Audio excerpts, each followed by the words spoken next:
Cold on the Eastern Front doesn't just numb the fingers wrapped around a stock. It climbs into your breathing, turns every heartbeat into a dry knock inside the ribs. Out there, in frozen mud and snow, stained a dull iron, a man learns to live by silence. Bruno Sutkus Wehrmacht sniper chose the battlefield between explosions, the quiet held taut inside a rifle scope. His enemy was not only the red tide rising yard by yard, but time itself, the slow sand in the glass that hangs between inhale and the break of a trigger, dawn on May 8, 1944. Slobodka Lesna lay under a smear of ash-grey light. I was pressed into a forward scrape. Carabiner 98K settled into the notch of my shoulder, eye stitched to a Zeiss scope. Ahead, the grass showed faint depressions, fingerprints of a Russian sniper's lair, a shallow trench, sods laid back with care, a camouflage smock drawn up over the face. I knew that craft. Leave, return, leave again the animal to its den, experienced, cautious. So was I. To the right, the skeleton of a farmstead hunched against the skyline, broken beams like ribs. It kept dragging my gaze anywhere. A glint or a twitch might betray a lens, an aerial, a netting tremble. I read the sun by feel, angle, flare, the hour when men stopped being careful. Near midday, movement breathed inside the rubble. A Soviet artillery spotter, with a scissors periscope, calmly walking fire onto our trenches. I traced the slight quiver of his camo net, the edge of a face veil. Then two figures rose from a shallow, poorly dressed trench rank, flashing at their shoulders. Officers. I inhaled and held. 500 meters. The trigger disappearing under my finger. The first folded. The second froze. And my next round closed his chest like a door.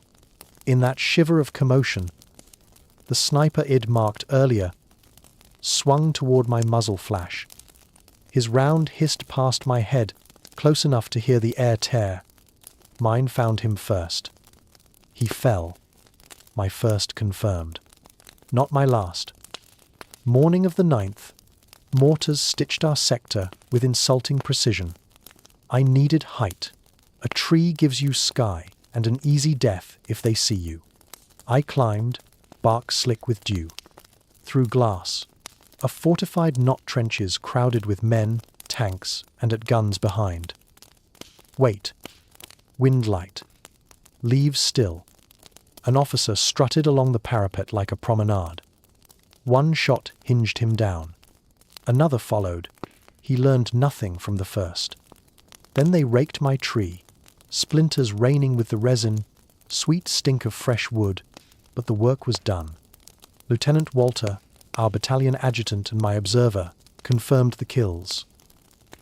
I sent word the enemy was coiling for a push. That afternoon, a mortar fragment bit deep enough to pull me off the line for weeks. Time at aid stations passes like Thor off a coat hem. By July 2, I was back, same silence, same dust, same trees. At dusk on the left flank, the road between Slobodka Lesna and Klishin Lesny lay like a brown thread. A Russian soldier was cutting a trench. Unaware, a pair of eyes measured every stroke. 250 meters. The trigger grew light, then ceased to exist. He hit the dirt, and the dirt sighed over him. July 3, 5th Company. The forest ahead was one slow exhale. Any branch, a barrel. No vantage except a trunk. Up I went. At 1,900, two officers stepped into a glade, bent over a creased map. I fired. One collapsed. The other looked up and met the second round. As I slid down, mortars and rifles shredded the crown, leaf bits falling like dry rain. I was gone before they could correct. By then, I was under their skin. Next morning, Soviet loudspeakers dragged across the dead ground. "German soldiers, surrender! You have lost." Then they called me out. Blood, Thirsty fascist, no mercy for you. I smiled to myself. They had given my shadow a name. Their snipers came in by turn. You can tell when a man's eye is on you through glass. The skin prickles. The heart drops a gear. The world goes still like water just before the wind. I never gave them the shot. They floated dummies in officer coats. The sun-stiff cloth gave them away. I laid bait of my own, luring them to the open. They fired at anything that twitched. I saved rounds for officers, runners, spotters, places where one bullet could silence many, between the lines. Some places were only 200 meters. Raise your head an inch, and a rifle answered. I watched 3 of ours die that way, before dawn on July 3. On the 4th, along the road between Sludka and Klolobichin, they started a narrow covered trench from the woods to the road embankment, an approach lane. My orders were simple: stop them. I crawled to spot height 376 and waited. Just after 9, a head lifted for a heartbeat long enough. He toppled. Later, I shifted angle. 150 meters, second man down. By evening, they put up a screen, thinking it hid their work. It framed my sightline instead.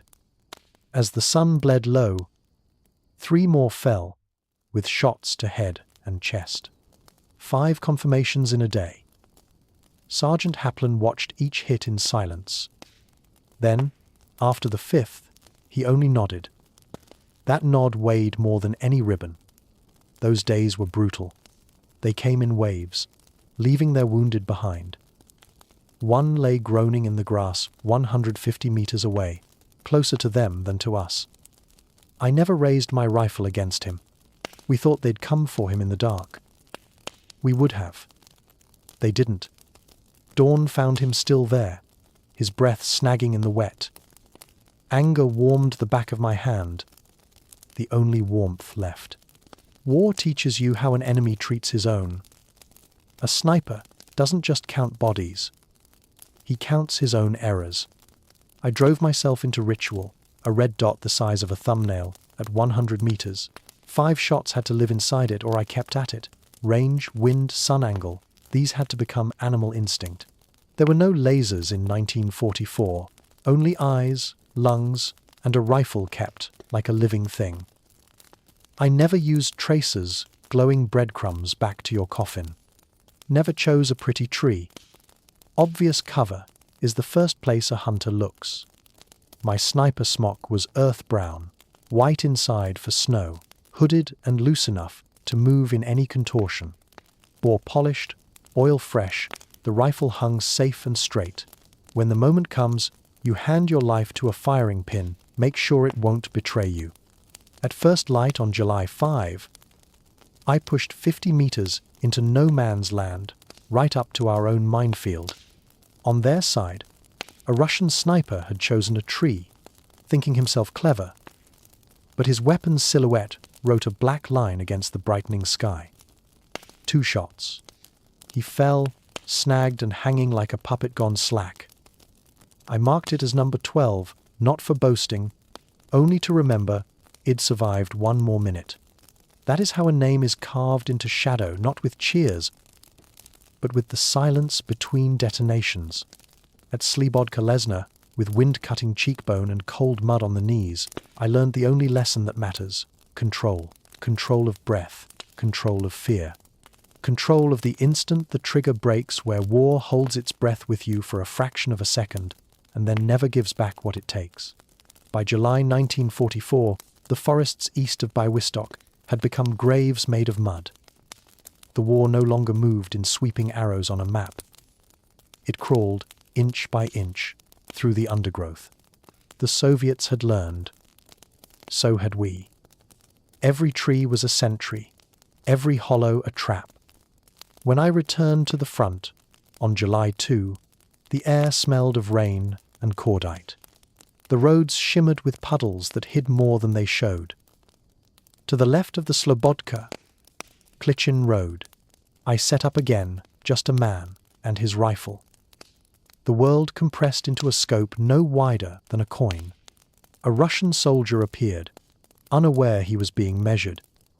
He worked a spade methodically, digging a trench that would never be finished. I watched him for minutes, perhaps hours. At 250 meters, the shot was simple. He fell forward, the shovel still clutched in his hands. The next evening, July 3, I was reassigned to 5th Company. The enemy was restless testing, probing, like fingers along a wound. Our positions lay among damp trees and thorny undergrowth that smelled of rot. I climbed again my old instinct. The higher you are, the smaller you become. Dusk turned the forest to bronze when I spotted them. 2 Soviet officers standing in a glade, heads bent over a map, silhouettes black against the last light. I exhaled. The first dropped, the second staggered, eyes searching for the sound that killed his comrade. My second round found his chest before the echo faded. The Russians answered with fury. Mortars shredded the treetop where I'd been. Wood chips and pine needles falling like sleet. I hit the ground running, vanishing before they could trace me. By now, I had become a rumor they couldn't shake the ghost in the branches. At dawn, the forest woke to a voice that did not belong. From the Soviet line, loudspeakers bellowed across the mist. German soldiers. Surrender. You have lost. Lay down your arms, and you will live. Then, a pause and a name. Bruno Sutkus, you bloodthirsty fascist. We will have no mercy on you. I remember the laughter that bubbled from my chest, dry and soundless. They were trying to frighten a man who had learned fear's true shape. They didn't understand they had already lost their advantage. The moment they spoke my name, I knew I lived rent-free inside their heads. They began to hunt me specifically. You could feel it, that electric sting across the scalp. When someone's crosshairs brush your skin, the forest itself seemed to whisper warnings. Eyes on you. I saw their tricks too. Mannequins dressed as officers, posed stiffly above trenches, faces painted and lifeless. I let them bake in the sun until they sagged, then put a bullet through their foreheads just to remind them, even your puppets aren't safe. Sometimes I mirrored their game, setting helmets on sticks, baiting them to reveal themselves. When they fired, I counted the muzzle flashes and answered once, only once, and the forest went quiet again. The war between snipers was a chess match played with blood. Patience was your ammunition. Silence, your armor. By July 4, both armies had dug so close that only 2 to 100 meters of churned no man's land separated us. Raise your head an inch too high, and the air itself would hiss in reply. Before dawn that day, I watched 3 of our men collapse without a sound, each one caught in the same invisible net. Orders came. The Russians were cutting a concealed trench toward the road that fed our supplies. I was to stop them. I crawled forward to a low rise, spot height 376. The sun was barely over the pines when a figure lifted his head, one heartbeat too long. My bullet struck, and he toppled back into the dirt he'd been digging. Later, from a new angle, I found another, and ended him too. By dusk they thought themselves clever, erecting a tall screen of brush to block my view. Instead, they built me a perfect backdrop, flat, dark, and easy to aim against.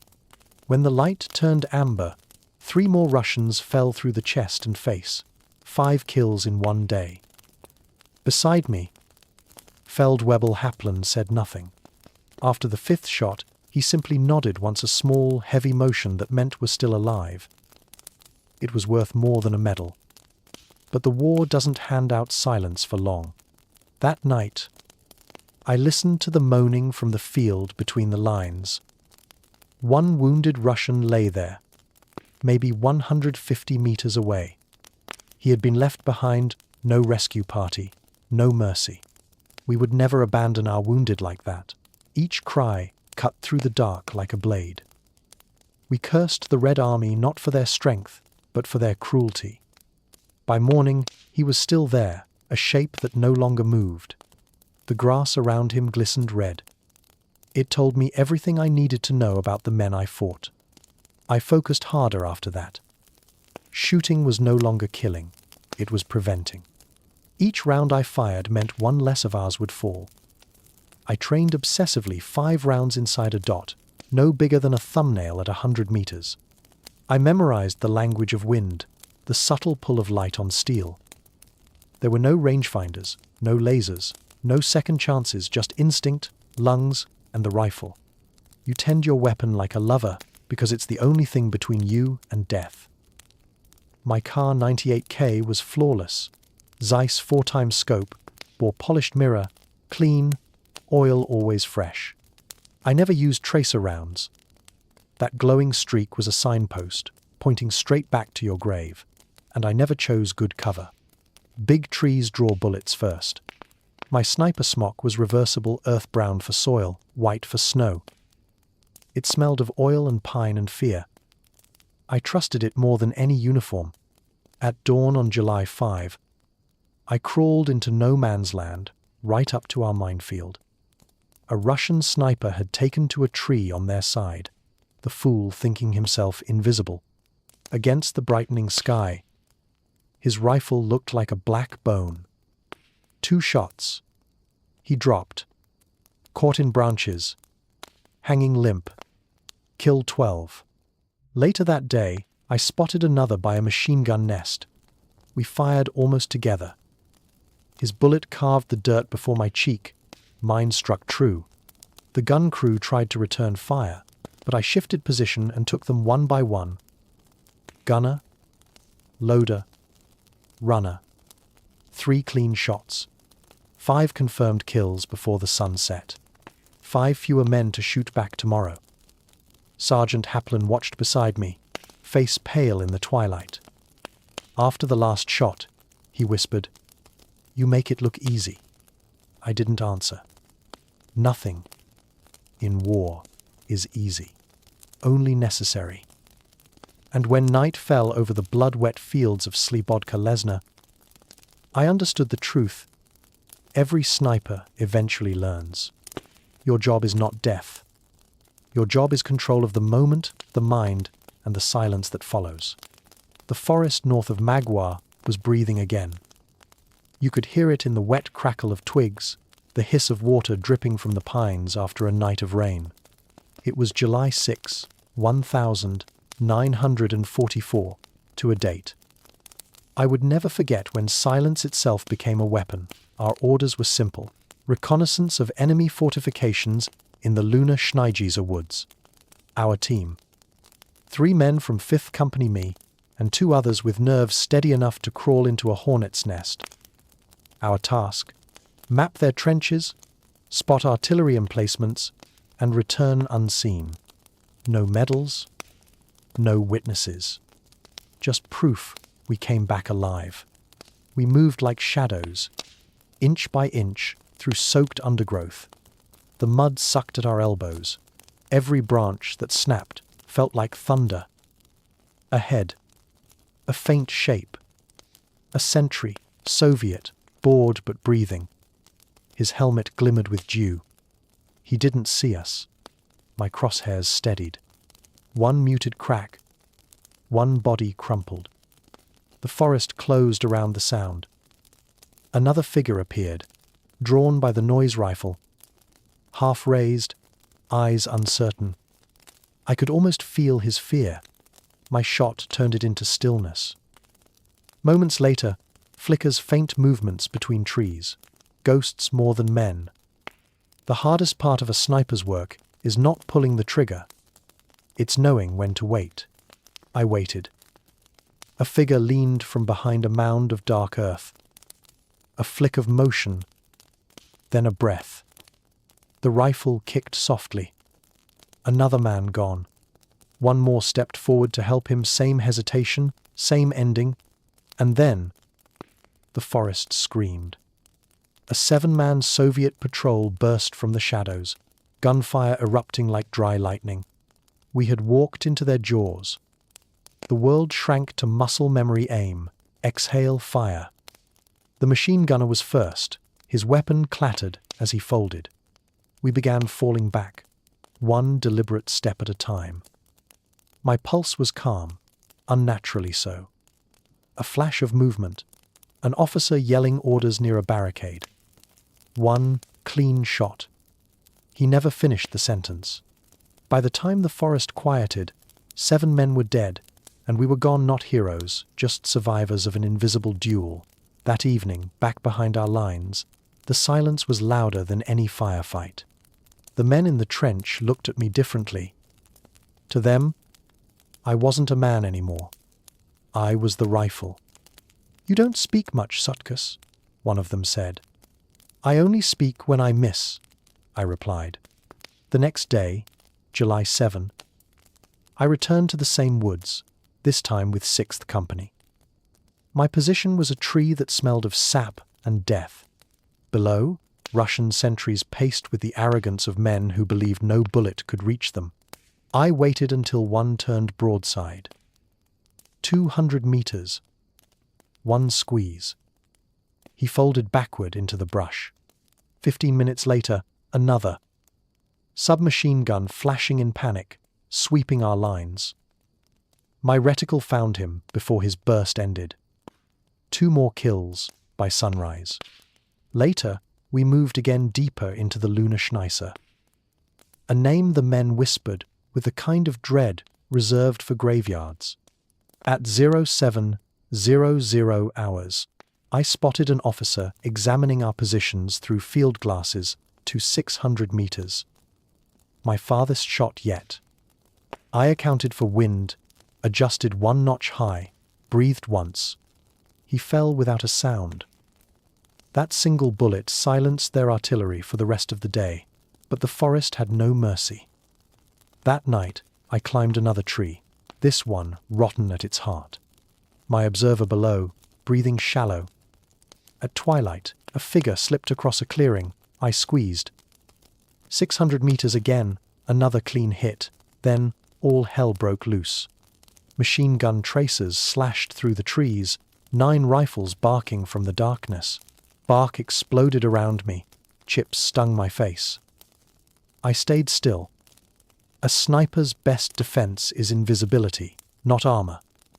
When the firing paused, I shifted 3 meters to the left, waited. The first gunner to move, I shot him through the skull. An officer tried to rally them. Another squeeze, another fall. That night, I learned something. I had only suspected. Courage is not absence of fear. It's fear harnessed, sharpened, made to obey. 2 days later, July 9 and 10, I lay in no man's land under broken brush, silent for hours. The smell of iron and sap filled my nose. 2 Russians exposed themselves, adjusting a mortar sight. I put them both down before they could fire a round. The next morning, a machine gun crew opened up from 180 meters. 1 shot silenced the gunner. The second, the man who replaced him. Each shot a whisper. Each body a pause. On July 11, the hunt changed direction. We weren't being hunted anymore, we were hunting. Somewhere near Magua, an artillery spotter was correcting fire on our trenches. He was good. His shells walked closer with each salvo.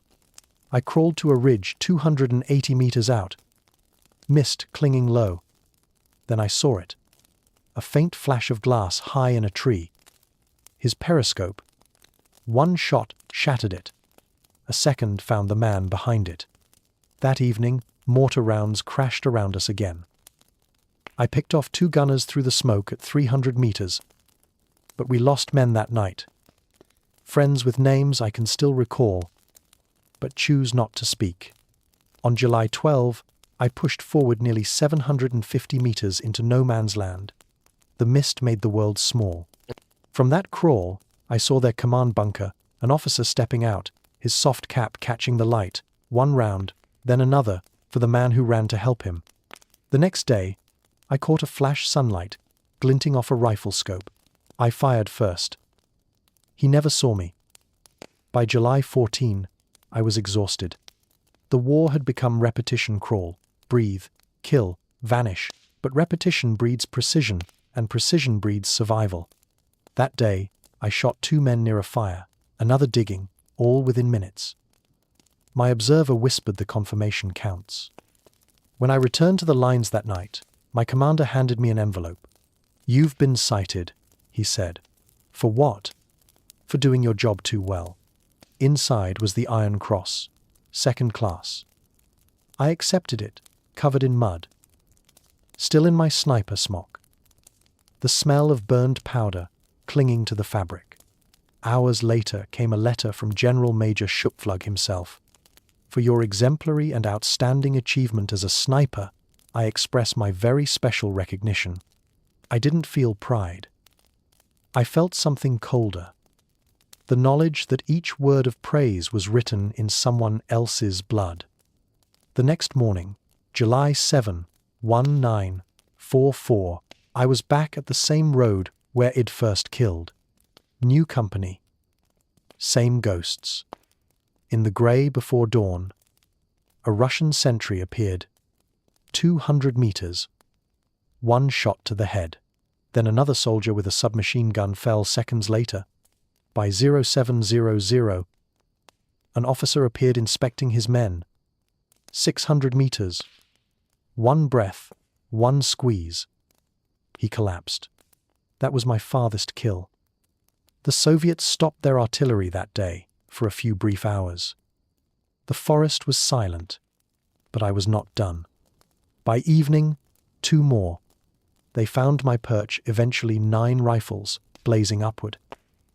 I stayed. Waited. At 2015, the first gunner dropped. Then I shifted under fire, found a new angle, and dropped another. When the forest fell quiet again, my observer whispered, "You should have been killed 10 times today." "Not today," I said. And then, almost softly, "Today I was lucky enough to do my job." That night, as the crickets returned and the last light bled from the sky, I cleaned the rifle by candle stub. The chamber clicked smooth, the metal gleamed like glass. Outside, the war breathed slow, waiting for the next dawn. The roar came without warning. At 11 p.m. on December 9th, 1944, the ground itself seemed to shudder beneath the thunder of 1,000 hammers. Our lines along the Vistula were under assault, not by an enemy charge, but by artillery inspired by hell. We could handle a regimental attack, not the storm that fell. In the darkness, telephone wires were severed. The night turned into shattered glass and screaming steel. I was called by Major Hoffman, the message to deliver. The forward companies must withdraw. I have done this before. My job, traverse broken ground, dodge shell, bursts, carry the lifeline of our men. We moved under cover of night, wounded hauled, stretcher drivers cursing under shell splatter. A chunk of earth slammed into my chest, hurled me into a water-filled crater. Water hissed on my leather coat. Splinters whistled overhead. When I looked up, my comrades were gone. Limbs, mangled uniforms, scattered kit. I was alive again. The next morning we regrouped at the 8th Company line. A skilled German sniper team silenced a heavy MiG nest from 350 meters. Greta Trepka glanced at me, nodded. The 68th Infantry Division might have held the hinge of the front. But that day, it held onto its backbone by a thread. The retreat through the Carpathians followed. 120 kilometers in 24 hours. Then another 100 the next day. Then 80 more. Rain fell in sheets, boots clogged with marrow-thick mud, every man's throat clagged with cold. At night we wrapped gas capes over branches, tried to sleep, but sleep was a stranger. I recall lying beside a tree that once bore my foxhole, and hearing artillery twirl overhead like a scythe. A shell would scream. If it passed overhead, you breathed. If it fell silent, it was intended for you. By then, I knew the difference. On October 25, near Krushlova, I scanned dusk and picked off 2 Russian officers giving orders at 150 meters. During an assault on our command post, I fired into a heavy MG nest. Then an officer fleeing, then a deserter abandoning his men. The gunfire faded and we counterattacked. We found our wounded shot in the neck, riddled with bullets. Executed. On October 27, they came again. I watched a Russian platoon charge our trenches. One pistol-wielding officer urging them on. He fell first. Then at 40 meters, I took down a soldier, advancing from a machine gun nest. Recruits flooded in. One sniper arrived, failed his first shot, and was picked off. I remained the only sniper for the battalion. October 29, machine gun nest immobilizing 5th Company was eliminated at 40 meters. We pushed on to 6th Company's sector. 2 Soviet snipers, 1 officer, 1 observer, directing muster fire, all down. By October 30, the pressure was relentless.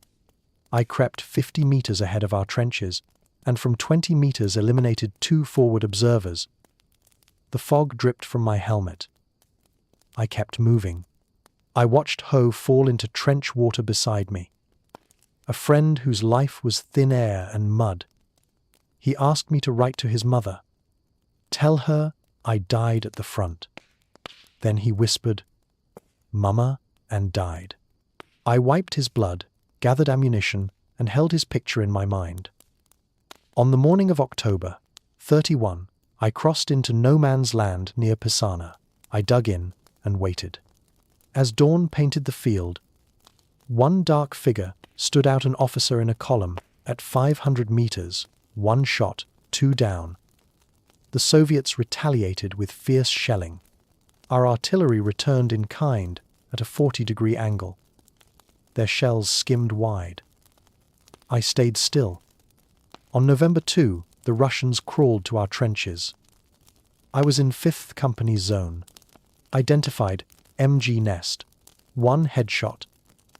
Then, in 6th Company's zone at 50 meters, another SMG soldier. Then 2 more MG operators. On November 3, I crept to just 15 meters when a sniper fired at me. His bullet cut my helmet. Blood streamed above my left eye.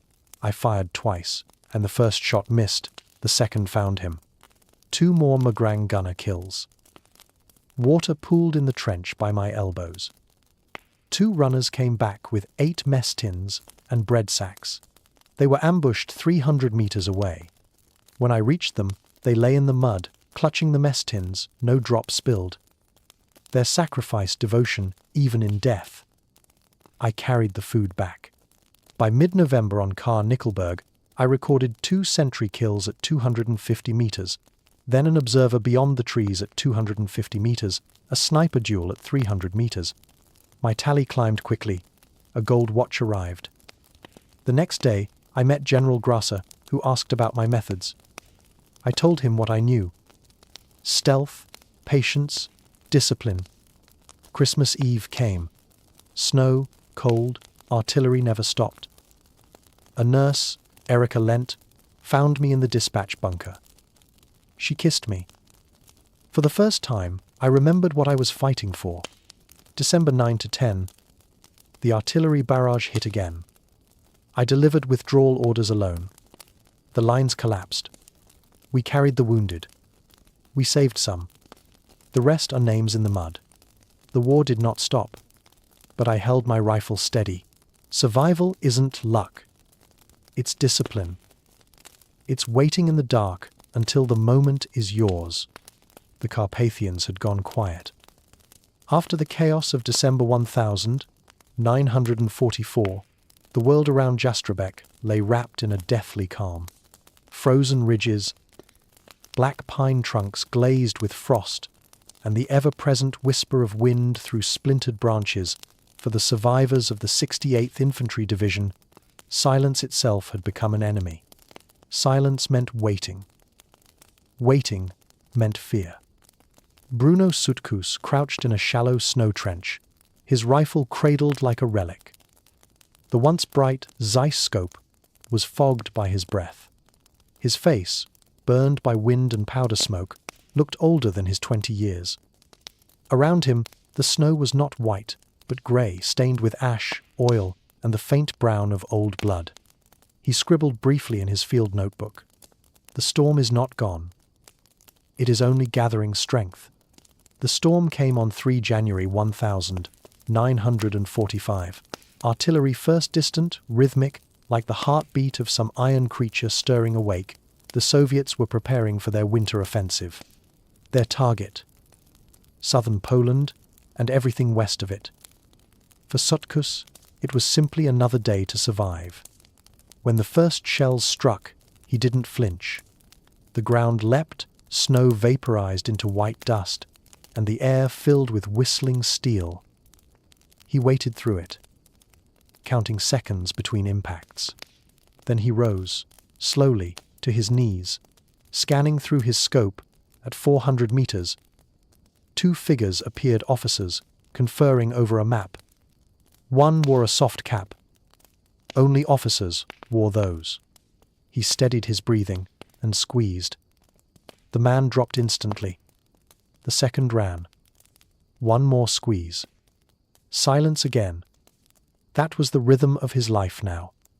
Breath, aim, fire, vanish, over and over until darkness. The men of the 68th Division were ghosts now, fragments of companies, broken units without radios or command. They moved by instinct, by memory of old orders that no longer mattered. One courier reached Sutkus trench at dusk, his coat torn, eyes hollow, Jazwas fallen. He gasped. 2 were surrounded.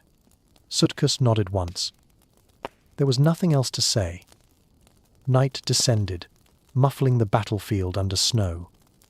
The moans of the wounded echoed through the hollows. Some called for mothers long dead. Others whispered prayers in cracked voices.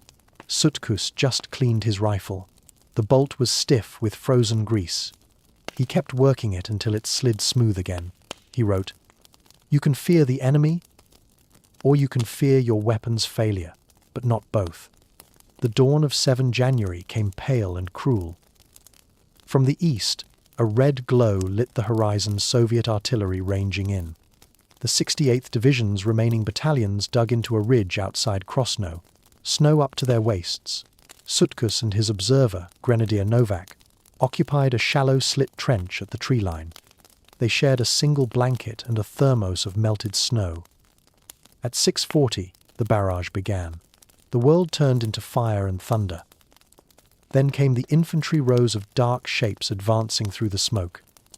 Sutkus opened fire, slow and deliberate. At 350 meters, a platoon leader fell. At 300 meters, a machine gun crew. At 250, another officer trying to rally his men. When the second wave came, he shifted his position, crawling through the crusted snow to a new hollow. Every shot counted. Every shot meant one less bullet in his pouch. He never fired twice from the same place. Novak would later write, "He moved like part of the forest." When the shelling stopped, he would whisper, "They're crawling now." And then, sure enough, you'd see helmets moving through the smoke. 3 Russians crept forward, using the dead as cover. Sutkus waited until they cleared the crater, then fired 3 shots in quick succession: chest, head, chest. They never reached the line. By the afternoon, the ridge was gone, nothing but churned snow and broken men. Sutkus' rifle jammed from ice. He bit the bolt open, tore his gloves off, and kept firing bare-handed until his fingers bled. That evening, he and Novak withdrew to a barn converted into a field bunker. The roof was gone, and the stars looked cold and merciless. He marked the day's tally. 6 confirmed. 11 probable. Then added beneath it, too many. 10 January 1000, 945. The battalion no longer existed. Command posts destroyed, supply lines gone. The survivors gathered in an orchard outside Krosno, turning stables into dugouts. The snow here was pink at dusk, reflecting the fires of distant villages. Inside one barn, the wounded lay shoulder to shoulder, the smell of ether mixed with burnt cloth and wet straw. Someone played a mouth organ softly, a broken tune that sounded more like weeping than music. Sutkus sat near the doorway, polishing the lens of his scope with the corner of his smock. "A sniper does not pray for victory," he said quietly to Novak. "Only for calm hands." That night, he achieved his 150th confirmed kill, an artillery observer directing fire from a church steeple. The shot traveled 600 meters through snow and mist. He never saw the man fall, only the scope topple sideways. That was enough. The morning of 12 January changed everything. The Soviet armies unleashed Operation Vistula, Oder, the great offensive that would carry them all the way to Berlin. Tens of thousands of guns opened fire across the front. The noise was beyond imagination. It was as if the earth itself was screaming. For the 68th Division, there was no line left to hold. Their orders were simple: withdraw west. Delay the enemy as long as possible. Sutkus volunteered to stay behind as a rearguard sniper. Alone, no observer, no radio, just his rifle and the silence. He took position in a ruined farmhouse overlooking the road. The cold was unbearable. Even his breath froze on his scarf. At 300 meters, Soviet scouts appeared, moving cautiously. He let them come closer. One knelt to check the snow. A trap wire, maybe. Sutkus' bullet caught him in the chest. The others scattered, firing blindly. He stayed until dusk, then slipped away unseen. When he reached the next ridge, he looked back. The farmhouse was burning. His footprints were already gone, under new snow. That night, the world seemed emptied of life. He wrote one last note in his diary for that week. "I no longer hear the guns, only the wind. Perhaps this is peace, or the sound before the next storm." He was wrong. The storm was only beginning. By the end of January 1945, the Red Army had overrun Krosno, Jaswo, and nearly every village Sutkus had defended. The 68th Infantry Division ceased to exist. Its name was crossed out. In the German army rolls, a ghost division. Sutkus himself vanished into the chaos, moving westward with a handful of survivors. For most soldiers, that would be the end of the story. For Sutkus, it was only the beginning of the legend. "Survival isn't luck," he later said. "It's patience. It's the silence before the storm when you're waiting in the dark, and every heartbeat is borrowed time." The Red Army had broken through. By mid-January 1945, the icy roads of Poland were choked with retreating soldiers and civilians. Wagons creaked, engines failed, and above it all hung the smoke of burning villages. For Bruno Sutkus, this was not just another front, this was home. East Prussia, the land of his childhood, was burning. As the 68th Infantry Division dissolved in the retreat from the Carpathians, Sutkus and the remnants of his regiment were thrown north to cover the evacuation routes along the Naru River. The sky was a dull, iron grey. Soviet artillery followed them like thunder, shell after shell, chasing the columns westward. He had seen battle before, but nothing like this. The refugees stretched for miles, women dragging sleds of children, old men leading starving horses, soldiers limping beside carts filled with corpses. Snow mixed with blood, and the sound of boots crunching on ice merged with distant cries. Somewhere ahead, the road to Allenstein promised safety, but few would ever reach it. It was no longer war, Sutkus wrote later. It was a storm that devoured everything: soldier, child, horse, and hope. On 22 January 1945, the Third Belarusian Front broke through near Gumbinnen. The Soviets flooded into East Prussia, bringing vengeance that defied imagination. Sutkus unit, a scratch formation of grenadiers, Volkssturm, and Hitler Youth dug in outside Insterburg. The temperature dropped to -20 degrees Celsius. Rifles froze solid.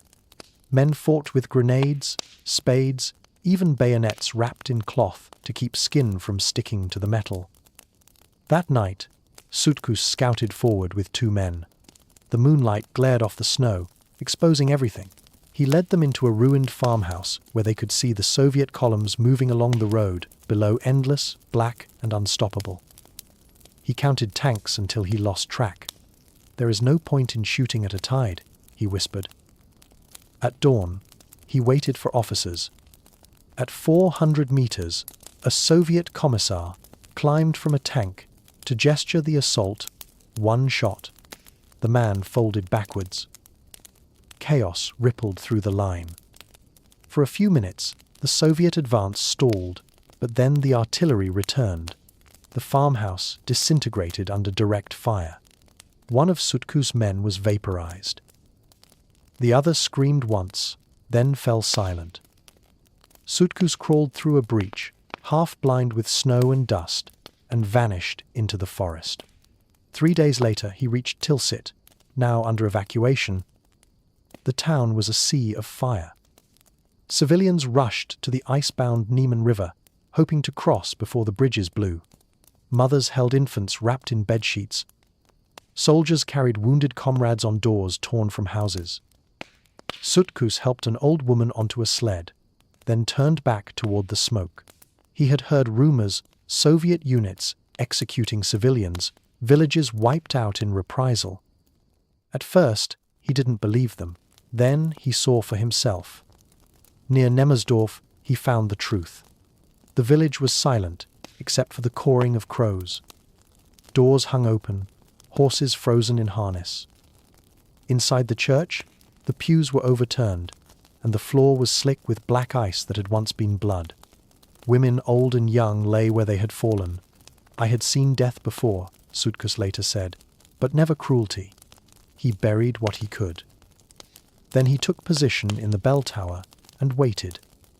When Soviet scouts entered the street below, he picked them off, one by one, not for glory, but for the dead around him. By dusk, the Soviets had realized a sniper was among the ruins. Mortar rounds pounded the church, the tower shook, and Sutkus descended into the crypt. There, among the graves, he reloaded calmly. "They brought hell to my home," he wrote. "So I learned to live there." In early February 1945, Sutkus was reassigned to Grenadier Regiment 196, fighting near Königsberg. What remained of the German army, there was a battered garrison: students, sailors, and old men, clutching rifles too heavy for them. The once proud city of Kant was now a fortress of rubble. From a vantage point atop a collapsed tram depot, Sutkus watched Soviet armor crawl forward like iron beasts. He waited until one tank halted near a crossroads. An officer climbed from the turret, shouting orders. At 450 meters, Sutkus fired. The officer fell. The crew froze. Moments later, a sniper duel began Russian against German across the shattered streets. For hours, they hunted each other through smoke. Sutkus killed 3 before the 4th found his range. The bullet grazed his neck, drawing a thin red line. He pressed snow against it, steadying his breath, and waited until his opponent shifted a fraction of a second of movement. One shot ended it. "A sniper's war is not loud," he said.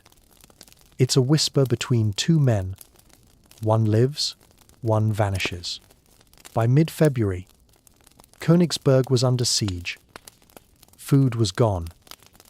Ammunition ran out. Sutkus' rifle had fired over 400 rounds since the retreat began. He cleaned it nightly, using a rag soaked in kerosene and melted snow around him. Soldiers whispered about surrender, but he refused. When asked why, he simply said, "Because my family is still somewhere out there and the Russians are coming." He wasn't wrong. Reports of atrocities multiplied. Columns of refugees were cut down by strafing aircraft. Prisoners were executed in barns. The Red Army had unleashed its fury upon East Prussia, and the land answered only with silence. Sutkus fought on, not for Berlin, not for Hitler, but for the idea that his home might still exist tomorrow. Each kill felt less like victory and more like postponement. On 10 March 1945, during a desperate counterattack near Pillow, Sutkus' unit was overrun. He and a handful of survivors retreated through coastal marshes toward the Baltic. The sound of gunfire echoed endlessly. It was impossible to tell where the front line was anymore. In the black of night, they stumbled upon an abandoned barn. Inside, Sutkus found a wounded nurse Erika Lent, the same woman who had mended his uniform months before. Her face was pale, her uniform blood-stained. She smiled faintly when she saw him. "You're still alive," she whispered. "So are you," he said. He carried her through the snow to a field station on the coast. By dawn, Soviet artillery found them. The sea turned red with reflections of fire. Sutkus was thrown by a blast, half buried in sand. When he awoke, Erika was gone, her stretcher empty, her name never again appearing on any roll. He never spoke of that day again. When the guns finally fell silent in April, East Prussia was gone, carved apart, renamed, erased. Sutkus survived, captured, and later interrogated by Soviet intelligence, accused of war crimes he never committed. Yet even in captivity, he refused to renounce his comrades. "I was a sniper," he told his interrogators. "I fought soldiers, not children. Remember that." He spent years in Siberian labor camps before vanishing from the records, a ghost of a ghost war. Hell is not fire. Sutkus would later write in his final notes, "Hell is snow, endless, silent, and full of the faces you failed to save."